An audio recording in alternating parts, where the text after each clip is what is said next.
যখন সবাই বলে, দেখো দাদা কেমন আছেন, ভালো আছে। হসপিটালেও গিয়ে জিজ্ঞেস করেন, দাদু কেমন লাগছে, ভালো আছে তো? হ্যাঁ রে ভালো আছে। হসপিটালে শুয়ে শুয়ে লোকে বলে। প্রভুপাদ দুঃখ করে কবিতা লিখেছে, চিররোগী দুঃখভোগী বিছানায় শুইয়া শুইয়া ভালো আছি কহে হাসিয়া হাসিয়া।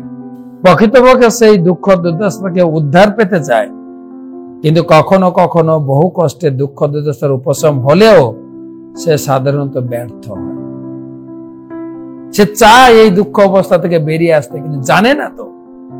এইভাবে জীবন সংগ্রামে লিপ্ত হয়ে সে ভ্রমরের মতো ভগবান শ্রী বিষ্ণু শ্রীপাদ পদ্মের প্রেমময় সেবায় যুক্ত শুদ্ধ ভক্তের শরণ গ্রহণ করতে পারে না।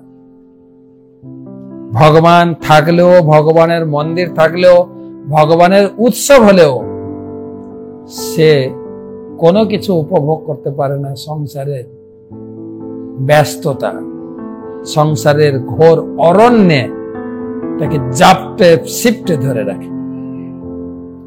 এই গেল অনুবাদ। আমি তাৎপর্য পড়েছি, আপনাদের সামনে তাৎপর্য আর পড়ছি না।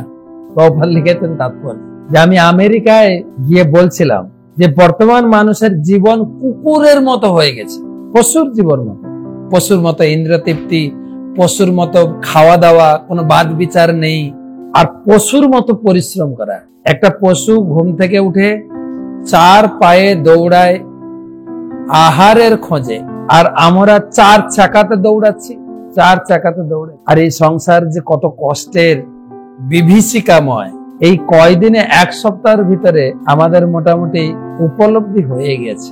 লন্ডনে যাওয়ার পথে আহমেদাবাদে বিমান দুর্ঘটনায় পুরো শেষ। এই রেস কাটতে না কাটতে আরেকটা খবর, কেদারনাথ দর্শন করতে গিয়ে হেলিকপ্টার ভেঙে পড়ে গিয়ে হেলিকপ্টারের সব প্যাসেঞ্জার 6-7 জন ডেড। আর রবিবারে একটু ভ্রমণ করতে গিয়ে সেই পুনের পাশে যে ইন্দ্রাণী নদী আছে, তার ব্রিজ ভেঙে পড়ে কত লোক জলে ভেসে যাচ্ছে। বিপদ বিপদ আর বিপদ। তাছাড়া তো আরো কত কিছু রয়েছে, রাজনৈতিক ডামাডোল, নিজেদের ভিতরে মারপিট, উত্থান পতন চলছেই। ভোটে জিতে গেলেন, মনে হচ্ছে যেন স্বর্গ প্রাপ্তি হয়ে গেল। কত বছর, 5 বছর, 4 বছর কাটতে কাটতে আবার টেনশন, এবারে জিতবো তো, না হলে তো আমার শেষ, নরক, আমাকে সবাই ছিঁড়ে খাবে। এই স্বর্গ নরক, স্বর্গ নরক।